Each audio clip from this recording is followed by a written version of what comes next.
அஸ்ஸலாமு அலைக்கும். ஜும்மா முபாரக். உங்கள் மீது சாந்தியும் சமாதானமும் உண்டாகட்டும். இன்றைய காலை பொழுது உங்கள் அனைவருக்கும் இனிய பொழுதாக அமைய எல்லாம் வல்ல இறைவனை பிரார்த்தித்தவனாக இன்றைக்கும் கோயத்துடைய பல முக்கியமான செய்திகளை பற்றி தான் பார்க்க போகிறோம். வீடியோவை கடைசி வரைக்கும் பாருங்கள். தெரியாத நண்பர்களுக்கும் மறக்காமல் ஷேர் பண்ணுங்கள். வீடியோ பிடிச்சிருந்தா ஒரு லைக் பண்ணுங்கள், சப்ஸ்கிரைப் பண்ணுங்கள், தொடர்ந்தும் சப்போர்ட் பண்ணுங்கள். குவைத்துடைய தினார் மதிப்பு அவ்வளோதான் பார்த்துடலாம். இலங்கைக்கான ரூபாயில் ஒரு தினாரின் மதிப்பு 983 ரூபாய் 14% உள்ளது. இந்தியாவின் ரூபாயில் ஒரு தினாரின் மதிப்பு 274 ரூபாய் 57% உள்ளது. இது அல்முல்லா எக்ஸ்சேஞ்சினுடைய அப்ளிகேஷன் ஆன்லைன் ரேட் ஆகும். கூகுள் ரேட்டை பார்த்தலாம். இலங்கைக்கு 977 ரூபாய் 91%, இந்தியாவுக்கு 274 ரூபாய் 99% உள்ளது. இதையும் விட பார்த்தீங்கன்னா எக்ஸ்சேஞ்சுகளில் கொஞ்சம் ரேட் அதிகமாக தான் கொடுக்குறாங்க. குறிப்பாக ARY எக்ஸ்சேஞ்ச் தொடர்ந்துமே ஒரே ஆஃபரை வழங்கிட்டு இருக்கிறாங்க. இலங்கையை பொறுத்தவரையில் 75 தினாருக்கு உட்பட்ட ரேட், 1லேருந்து 75 தினாருக்கு உட்பட்ட ரேட்டுக்கு 995 ரூபாய் வழங்குறாங்க. 75 தினார்லேருந்து 150 தினாருக்கு உட்பட்ட கணக்கு 990 ரூபாய் வழங்குறாங்க. அதே மாதிரி 150 தினாருக்கு மேற்பட்ட எந்த ஒரு பரிவர்த்தனைக்கும் 983 ரூபாய் வழங்குறாங்க. அதே போல் இந்தியாவுக்கு 60 தினாருக்கு உட்பட்ட பரிவர்த்தனைகளுக்கு 275 ரூபாய் 50%, 60 தினாருக்கு மேற்பட்ட பரிவர்த்தனைகளுக்கு 274 ரூபாய் 60% வழங்குறாங்க ARY எக்ஸ்சேஞ்ச் தற்போது. அதே போல் குவைத்துடைய பல எக்ஸ்சேஞ்சுகள்லையுமே அக்கௌண்ட் நம்பரை மறைச்சிடுறாங்க. இதை பற்றி உங்களுக்கு தொடர்ந்துமே தெரியத்தாருது. நீங்கள் ஏதாவது ஒரு புதிய எக்ஸ்சேஞ்சுக்கு பழைய பற்றுச்சீட்டோட போகிறீங்களா இருந்தால் நிச்சயமாக அதில் அக்கௌண்ட் நம்பர் இருக்கா அப்படின்றத செக் பண்ணிக்கோங்க. அப்படி இல்லாத பட்சத்தில் எழுதிட்டு போனாலும் பிழை இல்லாத அக்கௌண்ட் நம்பர் எழுதிட்டு போங்க. ஏதாவது ஒரு நம்பர் பிழைச்சாலும் கூட உங்களுடைய பணம் நாட்டுக்கு போய் சேராது. அந்த பணத்தை திரும்ப பெறணுமா இருந்தாலும் ரொம்ப நாட்களாகும். மறுபடியும் கட்டணம் செலுத்தணும். மறக்காமல் இதை ஞாபகத்தில் வச்சுக்கோங்க. அதே மாதிரி எக்ஸ்சேஞ்சுகளில் பணம் அனுப்பிட்டு உடனே வெளியாகாமல் தயவு செய்து செக் பண்ணி பாருங்கள். பற்றுச்சீட்டில் ரேட் சரியாக விழுந்திருக்குதா, அதே மாதிரி மற்ற டீட்டெயில்ஸ் எல்லாமே சரியாக இருக்குதா அப்படின்றதையும் செக் பண்ணி பாருங்கள். யுனைடெட் கல்ஃப் எக்ஸ்சேஞ்ச் கோஆபரேஷன் இந்தியாவுக்கு பணம் அனுப்ப 750 ஃபீல்ஸும், இலங்கை பணம் அனுப்ப 1 தினாரும் கட்டணமாக அறவிடுறாங்க. அல்சாமில் எக்ஸ்சேஞ்ச் கோஆபரேஷன் 1 தினார் மட்டுமே அறவிடுறாங்க. அதே போல் UJ எக்ஸ்சேஞ்ச் கோஆபரேஷனும் 1 தினார் மட்டுமே கட்டணமாக அறவிடுறாங்க. குவைத் ஏஷியன் இன்டர்நேஷனல் எக்ஸ்சேஞ்ச் 750 ஃபீல்ஸ் மற்றும் 1 தினார் போன்ற கட்டணங்களும் அறவிடுறாங்க. குவைத்தில் அல் நாதா, ARY, அமான் எக்ஸ்சேஞ்ச், UJ, அல்சாமில், Ansari exchange, Lulu exchange, Joyalukkas, KBE, UAE, Oman exchange, Bahrain exchange, BEC, Wall Street exchange, சஜில் exchange, Malik exchange, international exchange, ஷபா எக்ஸ்சேஞ்ச், இது போன்ற இன்னும் பல எக்ஸ்சேஞ்சுகள் இருக்குது. குறிப்பாக ஒரு சில எக்ஸ்சேஞ்சுகளில் இப்போ வரைக்குமே ரேட் பார்த்தீங்கன்னா நல்ல ரேட் தான் இருக்குது. அதே போல் கட்டணம் குறிப்பாக 900 ஃபீல்ஸ், 750 ஃபீல்ஸ், 1 தினார் போன்ற வெவ்வேறு கட்டணங்களும் அறவிடுறாங்க. குறிப்பாக இந்த நாள் வெள்ளிக்கிழமை இன்ஷா அல்லாஹ் நிறைய எக்ஸ்சேஞ்சுகளில் கொஞ்சம் நல்ல ரேட் வழங்குறதுக்கு வாய்ப்பு இருக்குது. அதே மாதிரி கட்டணங்கள் கம்மியாக அறவிடுறதுக்கும் வாய்ப்பு இருக்குது. அதனால் இன்றைய தினம் Khaitan, Farwaniya, Jleeb Shuyoukh, Kuwait City, Maliya, Mirqab, Mahboula, Mangaf, Farwaniya இந்த மாதிரி பகுதிகளுக்கு போகிறவங்க ரெடியாக போங்க. இன்ஷா அல்லாஹ் புதிய ஆஃபர்களை பெற்றுட்டு வாங்க. அதே மாதிரி கமெண்ட்களையும் தெரியப்படுத்துங்க. வேறு நண்பர்களும் தெரிஞ்சு கொள்ளட்டும். நல்ல எக்ஸ்சேஞ்சுகளில் பணத்தை அனுப்புங்க. அதே மாதிரி பணிப்பெண்களுக்கும் இந்த வாய்ப்பை பெற்றுக் கொடுங்க ஓட்டுநர்கள். குவைத்துடைய தங்க விலையை பார்த்தலாம். 1 கிராம் 18 கேரட் தங்கத்தின் விலை 18 தினார் 566 ஃபீல்ஸ். 1 கிராம் 21 கேரட் தங்கத்தின் விலை 21 தினார் 660 ஃபீல்ஸ். 1 கிராம் 22 கேரட் தங்கத்தின் விலை 22 தினார் 699 ஃபீல்ஸ். 1 கிராம் 24 கேரட் தூய தங்கத்தின் விலை 24 தினார் 754 ஃபீல்ஸ். குவைத்துடைய தங்க விலை படிப்படியாக கம்மியாகிட்டு வந்துச்சு. மறுபடியும் ஃபிலிஸ் கணக்கில் அதிகரித்து வருது. பார்க்கலாம் எதிர்வரும் நாட்களில் இன்னும் அதிகமாக கம்மியாகுதான். அதே போல் நகை கடைகள் உத்தியோகபூர்வமான அனுமதி பெற்ற நகை கடைகளில் மட்டும் நகைகளை விலை கொடுத்து வாங்குங்க. கலப்பட நகைகளை வாங்கி ஏமாறாதீங்க. இவரை தெரியுமா? சோஷியல் மீடியாவில் நிறைய பேர் இருந்த டிக்டாக்லாம் முன்னாடி இவருடைய வீடியோ ரொம்ப நகைச்சுவையான வீடியோ, பல வீடியோக்கள் போகும். தற்போதைய நிலை மருத்துவமனையில் சிகிச்சைக்காக அனுமதிக்கப்பட்டிருக்கின்றார். அதே போல் பேக்கின் உடைக்காத ஃபோன் கடையில் வாங்கி நான் தான் பேக்கின் உடைச்சேன் அப்படின்னு சொல்கிறவங்க இந்த வீடியோ பார்க்கணும். 360 மாலில் 2025ஆம் ஆண்டுக்கான டிராஃபிக் அவேர்னஸ், குவைட் நெருங்கியதா ஆபத்து, மங்கி பாக்ஸின் அட்டகாசம் ஜோர்டானில், அதே போல் உணவகங்களில் அதிரடியான சோதனை. நான் தான் சொன்னேன்ல மசாலா போட்டு வச்சா பிடிச்சிருவாங்கன்னு. அதே மாதிரி மீன் கடைகள்லையும் திடீர் சோதனை. ஃபிங்கர் பிரிண்ட்டை எடுங்கப்பா அப்படின்னு தொடர்ந்துமே உள்துறை அமைச்சகம் தெரிவிச்சுக்கிட்டே இருக்கிறாங்க. பெதுன்கள் சுலைபியா தைமா பிரச்சினை தொடர்ந்தும் சூடு பிடித்து வருகின்றது. சமூக ஆர்வலர்கள் தொடர்ந்துமே பகிர்ந்து வருகின்றார்கள் அவருடைய கருத்துக்களை. அதே போல் அல்ஜீரியா ரீசெண்டாக ஒரு புழுதி புயல் குவைத்தை நான் தாக்கிச்சு, உங்களுக்கு தெரிஞ்சிருக்கும். அதுவும் வந்து பார்த்திங்கன்னா அதுக்கு முன்னாடி நான் அல்ஜீரியா புழுதி காற்றை போட்டிருந்தேன். திருப்பியும் நேற்றைய தினம் பார்த்திங்கன்னா இரவு மாலை நேரம் ஆரம்பம்.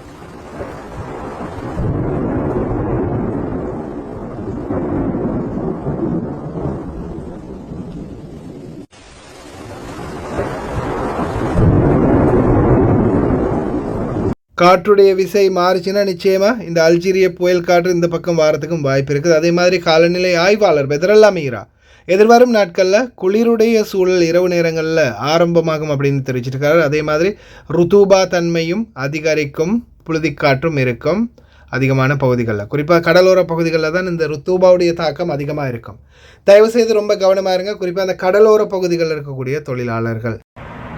يبرد الجو آخر الليل في المناطق الصحراوية وتبدأ الحرارة بالنهار تنخفض تدريجيا وأجواء خريفية، رياح متقلبة، فيها شوية غبار، فيها شوية رطوبة على المناطق الساحلية، ويستمر معانا إن شاء الله لمدة 13 يوم، وبعدها إن شاء الله راح يطلع نجم الزبرة النجم الثالث من نجوم السهيل، وبعده آخر نجوم السهيل الصرفة في 13/10 تنصرف الحرارة بالنهار نهائي ويبرد الجو بالليل ويبقى على الوسم بعد طلوع نجم الصرفة 13 يوم بإذن الله تعالى. ஒரு மாதிரியா முடிஞ்சிருச்சுன்னு நினைச்சா மறுபடியும் ஆரம்பிச்சிருக்குது. 5/9/2024 சவுதி அரேபியா மதீனாவில் தொடர்ந்தும் வெள்ளம். வீடியோ காட்சிகள் கடைசியில். இவரை பற்றி உங்களுக்கு தெரிஞ்சிருக்கும்னு நினைக்கிறேன். சமூக ஊடகத்தில் ரொம்ப அந்த காமெடியான போஸ்டெல்லாம் போடுவாங்க. இவரை வந்து பயமுறுத்துகிற மாதிரி, அதே மாதிரி இவரை ரொம்ப கோபம் ஊட்டுற மாதிரிலாம் நிறைய வீடியோ போடுவாங்க. இந்த நபர் வந்து இந்த பாபா வந்து இப்போதைக்கு மருத்துவமனையில் அனுமதிக்கப்பட்டிருக்கிறாரு. டிக்டாக்கில் நிறைய தடவை ஊடுருவங்களுக்கு வந்து இது பழைய நியூஸாக கூட இருக்கலாம். என்னை பொறுத்தவரையில் நான் ட்விட்டரில் பார்த்தேன், இந்த நியூஸ் வந்து இப்போ தான் கிடைச்சது. உடனடியாக அதை தெரியப்படுத்தினேன். ஏன்னா நாம் ஆரம்பத்திலலாம் இருந்து நிறைய வீடியோக்கள் பார்த்துருக்கிறேன். அவருடைய ரொம்ப நகைச்சுவையாக இருக்கும், பொழுதுபோக்காக இருக்கும். அவருடைய உடல் நலத்துக்காகவும் பிரார்த்தனை ஒன்று பண்ணிக்கலாம்.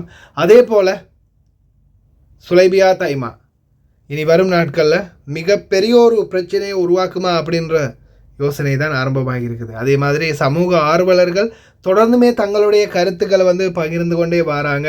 அதே மாதிரி நேற்றைய தினம் நடந்த சம்பவம், பெதூன்கள் 6 பேர் சேர்ந்து போலீஸ் அதிகாரிகளை தாக்கினது, அதுவும் கொஞ்சம் பரபரப்பாக போயிட்டு இருக்குது.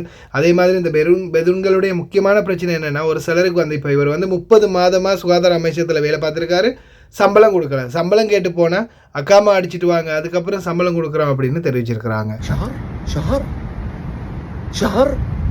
شلون؟ انا صار من سنه 83 قاعد هني، كبرت انا وخدمت الكويت وطلع انتهى عقدي وعشت وعيالي كبروا وعيالي تزوجوا بنفس البيت وبنيت لي غرفه هني حطيت فيها ولدي اللي تزوج. يعني انا لو اقول لك انت طويل العمر وانت وزير الداخليه اقول لك انقل مكتبك الشخصي من مبنى الوزاره الى مبنى اخر، اداراتك ودنيا ترى يبي لها خطه ودنيا. تخيل اسره والبدون من يأجر لهم الحين. اخلاء مين؟ انتوا عارفين تخلوا، يعني عارفين انتوا البيوت اللي مخلينها حق مين؟ ترى ناس من 66 كانت تخدم في وزارة الداخلية.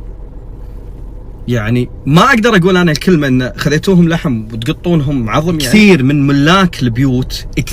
ملاك البيوت ما يأجرون حق البدون، واذا لقى اجار ايدك على 700 و800 و900 وانت اللي انا ماني عارف الاستعجال ليش باخلاء البيوت الشعبيه صليبيه وتيمه. يعني وانا ادري انه ما في نيه للحكومه اساسا عشان يبدؤون على طول فوري باعمال البنى التحتيه حق المنطقتين هذه.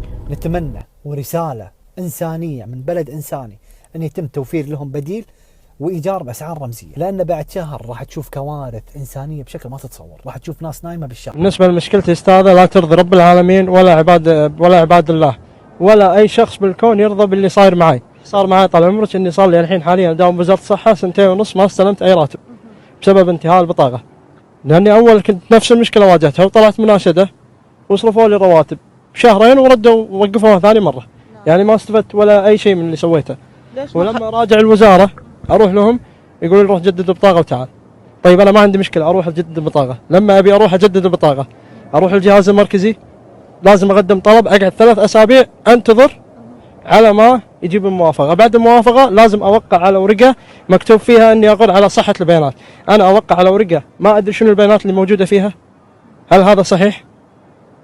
وبعدين لما أخلص أستلم بطاقة يعطوني فيها جناسي، امسح واربح، أي جنسية يعطونك إياها، امسح واربح أي جنسية. يعني عادي إخوان 3 يعطونهم واحد سوري، واحد إيراني، واحد عراقي، ما في مشكلة.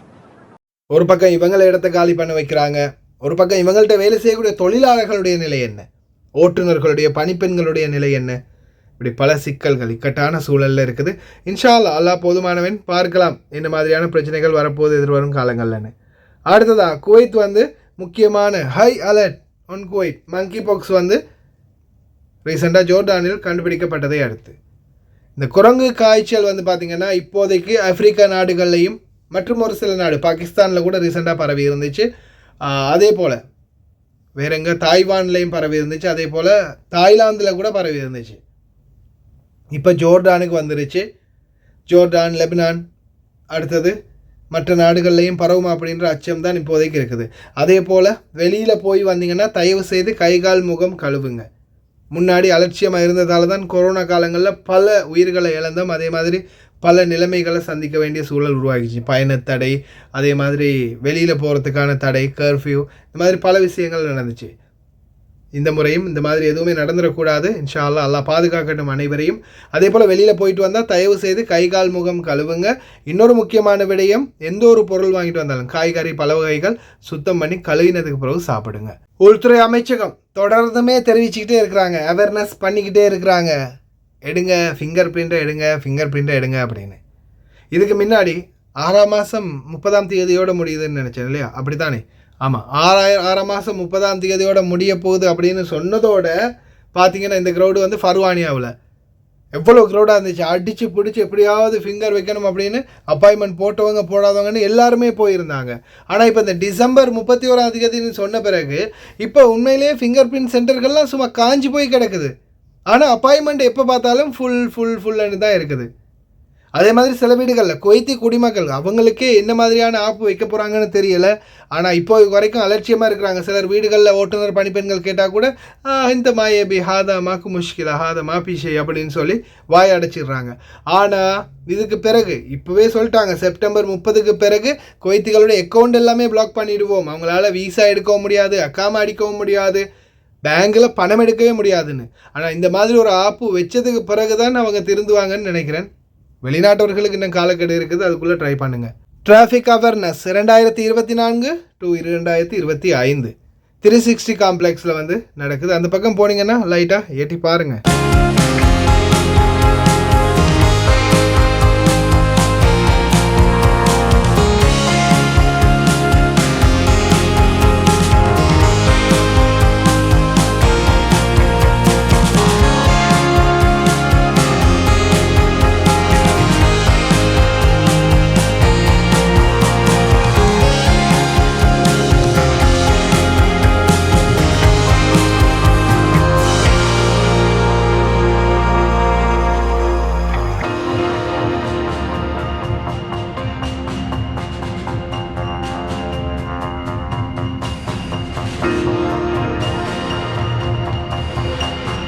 மீன் சந்தைகளில் திடீர் சோதனைகளை மேற்கொள்ள தயாராகிட்டு வராங்க வணிக வர்த்தக அமைச்சகம். விலைகளில் மோசடி செய்கிறவங்க, அதே மாதிரி பழைய மீன்களை விற்கிறவங்க, இது சம்மந்தமான மேலதிக விசாரணைகள் தொடர்ந்து மேற்கொள்ளப்படும். இந்த நாட்களில் மீன் கடைகளுக்கு போனீங்கன்னா, அதே மாதிரி வெந்தீஸில் அந்த சேல் பண்ணுற இடங்களுக்கு போனீங்கன்னா ரொம்ப கவனம். ஏன்னா சட்டவிரோதமாக மீன் விற்றா பிடிச்சிருவாங்க.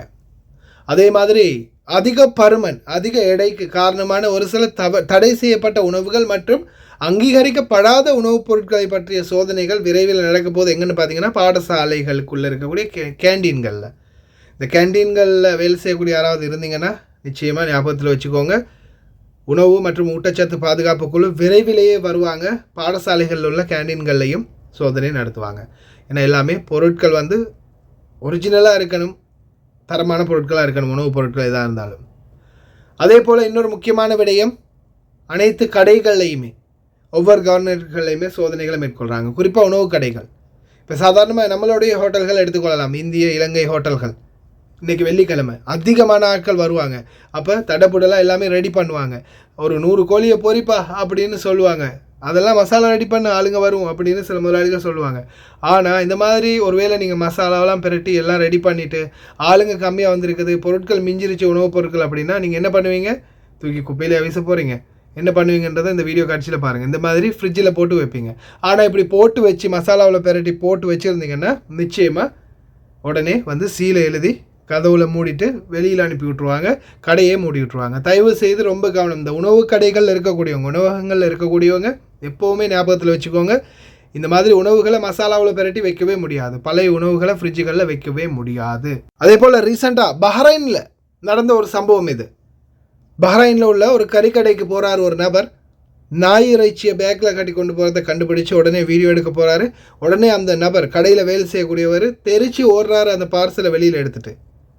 كلب ناي رجع يكردك تراي بنراني. هذه مو أنا ليش أنت أنا صوت أنا بيعرف أتكلم. إيه سوي عقباب كلم خليه يشوف لحم لا سوي بطل. هذه مو أنا. لا خليه يسوي بطل. خليه يسوي بطل. طبعا هذه أنا ما بصير أنا. خليه يشوف نفار خليه يشوف نفار. هذه مو أنا. هي مني مكان مال لحم سين. لا خليه. مو أنا. مو انت ليش عجلتي مني؟ حسب بعينك من هذه بونس شوي انا بمسك الله انت. لا خلي هذه حق بوليس انت جوز. لا هذه مو انا كمان. هذه مو انا كمان. انا كنت فين؟ سوي بلديه تجيبها مني. بلديه.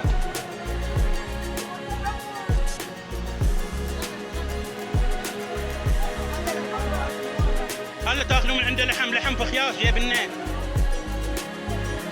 الحين قاعد ينزلون طفت عليه قاعد ينزلون خياس وشحن داخل. கடைகள் அங்கீகரிக்கப்பட்ட லைசன்ஸ் உள்ள கடைகளில் வாங்குங்க. இந்த தெருவோரங்களில் இல்லை யாராவது கறி கொஞ்சம் இருக்குது அப்படின்னு ஆஃபர் பண்ணி குறைஞ்ச விலைக்கெல்லாம் கொண்டு வராங்கன்னா கொஞ்சம் யோசித்து வாங்கப்பா. ஏன்னா ஆட்டை விட பெரிய சைஸாக தான் இங்கே நாய்கள் நிறையவே இருக்குது குவைட்லாம். எல்லாம் பாதுகாக்கட்டும், யோசித்து வாங்கிக்கோங்க. அதே மாதிரி கடைகளில் நான் புதுசாக ஃபோன் வாங்கியிருக்கேன், நான் தான்ப்பா பேக்கினே உடைக்கிறேன் அப்படின்னு சொல்கிறவங்க இந்த வீடியோ கொஞ்சம் பாருங்கள். நீங்கள் தான் ஃபோன் வாங்கி நீங்கள் தான் முதலாவதாக பேக்கின் உடைக்கிறீங்க அப்படின்னு சொல்லவே முடியாது. சில நேரங்களில் இந்த மாதிரி அந்த ஸ்டிக்கரை ஹாட் கன்னை வச்சு மெதுவாக லைட்டாக கலட்டி உள்ள பாடி பார்ட்ஸ் எதையாவது மாற்றிட்டு கூட வைக்கிறதுக்கு நிறையவே வாய்ப்பு இருக்குது. ஃபோன்களை கடைசியாக நீங்கள் புதுசாக வாங்கி பாவிக்கும் போது உடனடியாக நீங்கள் அந்த பேக்கின் உடைச்சாலுமே ஸ்க்ரூவில் உள்ள தலைப்புகளை பாருங்கள். அதே மாதிரி ஸ்க்ராட்ச்களை கொஞ்சம் அடிக்கடி செக் பண்ணுங்கள். ஃபோன் புதுசாக வாங்கும்போது குறிப்பாக அந்த ஸ்க்ரூகள தலைகளை செக் பண்ணுங்கள். மெயினாக அந்த கொஞ்சமாவது அதில் ஸ்க்ரூ டிரைவருடைய அந்த பட்டு டேமேஜாக இருந்துச்சுன்னா அது ஃபோன் ஓப்பன் ஆகிருக்குன்றதை ஞாபகத்தில் வச்சுக்கோங்க.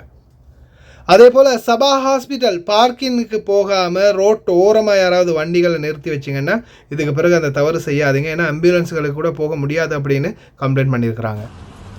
شوفوا يا جماعة، شوفوا الإسعاف، شوفوا الناس شلون مسكر السيارة حتى مو قادر يطوف.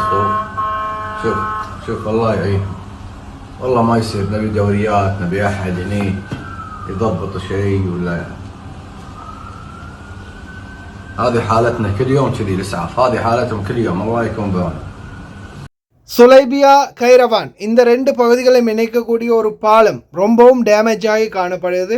இதை வந்து ஒரு நபர் சுட்டி காட்டியிருக்கார். ரொம்பவும் ஆபத்தாகவும் ரொம்பவும் பயங்கரமாகவும் இருக்குது இந்த பாலம், உடனடியாக இதை சீர்திருத்தி கொடுங்க அப்படின்னு. அதே போல் பொதுமக்களாகிய உங்களிடமும் கேட்கக்கூடிய மெயினான ஒரு கோரிக்கை என்னென்னா, தயவுசெய்து இந்த நாட்டுடைய பொது உடைமைகளில் சேதப்படுத்தாமல் பாதுகாக்க பாருங்கள். நீங்கள் ஒரு கீயை வச்சு சுரண்டினா கூட அதுவும் ஒரு குற்றச்செயல் தான். கேமராக்கள் அங்கங்கே பொருத்தப்படுது, ரொம்ப கவனம். السلام عليكم يعطيكم العافية. المشاة هذا بين الغيران وصليبية، تشوفونه مكسر، إهمال مو طبيعي. شوف هذا اللي بين الغيران وبين صليبية. شوف شلون مكسر. زين سكروا خلاص. شوف الجامع، شوف إهمال مو طبيعي بين الغيران وبين صليبية.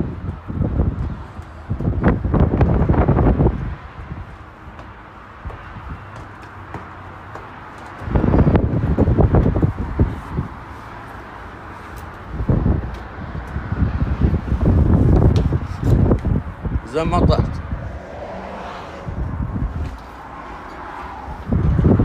مو مخلين شيء والله.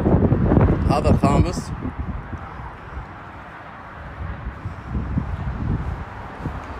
تسين الجامعات ليش الإهمال هذا؟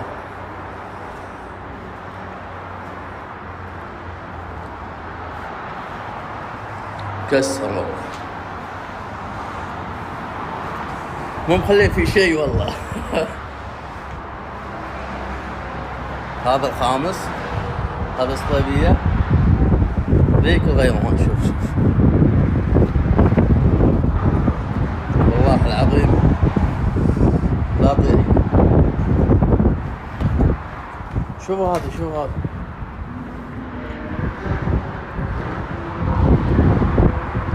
الجامعات. والله مبين جديد بس مكسر. لاعبين فيه لعب والله. விசேடமாக இந்த பாலத்தை பற்றியும் சொல்லி ஆகணும். முருகாப் மாலியா பாலம் வந்து பார்த்திங்கன்னா இந்த இடத்துல குறிப்பாகவே பல விடயங்கள் வந்து அரங்கேறுது. இதில் முக்கியமான விடயம் என்னென்னு பார்த்திங்கன்னா, இங்கே வந்து நிறையவே பிட் பாக்கெட் அடிக்கிறது, பேக்குகளில் இருக்கிற பொருட்களை திருடுறது, இந்த மாதிரி சம்பவங்கள் நிறையவே பதிவாகி இருக்குது. ரீசெண்டாக நாங்களும் ஒரு கோரிக்கை ஒன்று முன் வச்சோம், கேமராக்கள் சிசிடிவி கேமராக்களை பூட்டுங்க அப்படின்னு. ஆனால் அந்த நெரிசலுக்குள்ளே யார் என்னத்தை பிடுங்குறா அப்படின்றது கேமராவுக்கு கூட தெரியாது, அந்த அளவு நெருக்கமான நெரிசலாக இருக்கும். அதே மாதிரி குறிப்பாக பொருட்கள் திருடு போகிறது மட்டும் இல்லாமல் பெண்களாகிய நீங்கள் தயவு செய்து இந்த மாதிரி நெரிசலாக இருந்தால் உள்ளே போகிறத தவிர்த்துக்கோங்க. அதே போல் நிறையவே அந்த விடயங்கள் நடக்குது, வாயால் சொல்ல முடியாது. தாய் சகோதரம் தன்னுடைய வீட்டிலையும் பெண்கள் இருக்கிறாங்க அப்படின்னு தெரியாத ஒரு சில மிருக ஜாதிகள் இந்த மாதிரி செய்து அதுகளை திருத்த முடியாது. அதுக்கு இறைவனுடைய தண்டனை நிச்சயம் கிடைக்கும். அதே மாதிரி எந்த பக்கம் வேணாலும் உடனே பிளாக் பண்ணி செக்இன் பண்ணுறதுக்கும் வாய்ப்பு இருக்குது. ரொம்ப கவனம் அனைவருமே. அதே போல் சவுதி அரேபியாவுடைய நிலை தற்போது மிகவும் மோசமாக மாறி வருகின்றது. 5ஆம் திகதி 9ஆம் மாதம் 2024 மதீனா முனவரா மக்கா முகர்ரமா இந்த 2 பகுதிகளையுமே தொடர்ந்துமே மழையுடைய தாக்கம் ரொம்ப அதிகமாக இருக்குது. அதே மாதிரி எல்லா பகுதிகளிலையுமே வெள்ளம் நிறைந்து காணப்படுது. தொடர்ந்துமே இந்த காலநிலை அவதானம் அந்த நாட்டில் சுற்றிக்கிட்டே இருக்குது. எல்லாம் இறைவனுடைய நாட்டம். நம்மளால் முடிந்தது பிரார்த்தனை மட்டுமே.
ஒவ்வொரு பகுதிகளிலையுமே இந்த இடி மின்னல் தாக்கம் வந்து ரொம்ப அதிகமாக இருக்குது. சவுதி அரேபியாவோட ஒரு சில பகுதிகளில் மின்னல் தாக்கம் வந்து ரொம்பவே அதிகமாக இருக்குது. இப்போ ரீசெண்டாக கூட ஒரு வீடியோ ஒன்று போட்டிருப்பேன், பார்த்துருப்பீங்க. ஒரு வீட்டுக்கு மேலே வந்து மின்னல் தாக்கி இருக்குது. அதே மாதிரி பாலைவனத்தில் கூட 3 ஒட்டகங்கள் வந்து ரீசெண்டாக இறந்துருந்துச்சு மின்னல் தாக்கி. அதே மாதிரி ஆட்டு பண்ணைகள்லையும் மின்னல் தாக்கினதாக தெரிஞ்சிருந்தாங்க. இன்ஷா அல்லாஹ் பாதுகாக்கட்டும் அனைவரையும். அதே போல் இன்றைக்கி லீவு போகிறவங்க தயவுசெய்து கவனம், எங்கே வேணாலும் செக்இன் இருக்கலாம், மறக்காமல் சிவில் ஐடியை எடுத்துகிட்டு போங்க. குறிப்பாக சில நேரங்களில் வார்த்தைகளில் ஏதாவது மிஸ்டேக் வந்தால் தயவுசெய்து மன்னிச்சுக்கோங்க. ஏன்னா நானும் இந்த நியூஸ் போடுறது வந்து பார்த்திங்கன்னா விடிய காலையில் 3:30 மணி 4 மணி 4:30 மணி ஆகிறது.